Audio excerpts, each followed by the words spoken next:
behind me, you are dearly and truly the true advocates for our children. So thank you for being here. The programs that we're speaking about, RTAC, better known as the Regional Technical Assistance Center, it's really coming to a great start.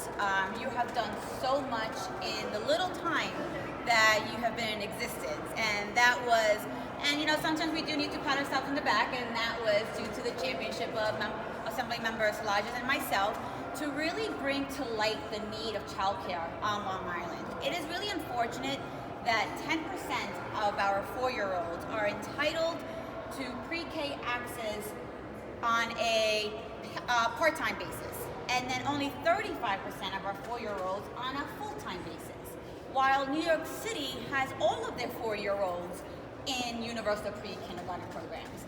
And that is just such a disparity for our state. It's a disparity for our counties.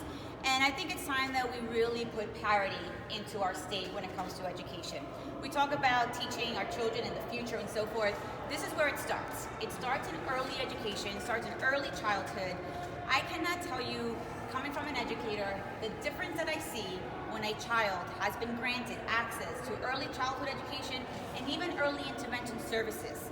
All right, I have seen how a sixth grader has been now diagnosed with a learning disability, and now we're too late because now we're trying to catch up to that student and what that student needs. But then, we talk about, well, we got the services, but we got there too late. Now this child, sometimes we figure, why is this child acting the way this child is acting in our schools? And that's because we're not paying attention when they're younger. And we all know that a brain of a child starts working at the age of 0, and to 5 years of age is the most critical time of that child's life. And those are the times that we really need to start focusing on education. That's when their neurons are just snapping away, all right? And we really need to be there. So for me, it is a pride and joy to be the champion of this. I will continue bringing awareness to early childhood education, early intervention services. The fact that you have done so much with your 6 children, you should be so proud of yourself, all right? Because 6, that's a handful, right? But I give you credit a lot, right? And I see my parents with just us 4 and how much she struggled. And I will tell you, the services that we had when I was a child, there were none, right? And for me, it was learning a second language. Okay, that was my barrier. And we need to make sure that we hit all those points to make a child successful, right? It says that it takes a village.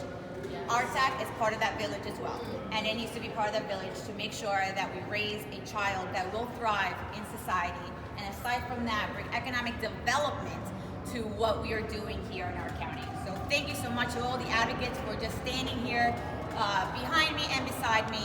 Without you and your advocacy, we wouldn't be here today. So thank you, and I will now turn it to my dear friend and colleague, Assemblymember Salages. Thank you. That's my favorite. I don't know who else to invite.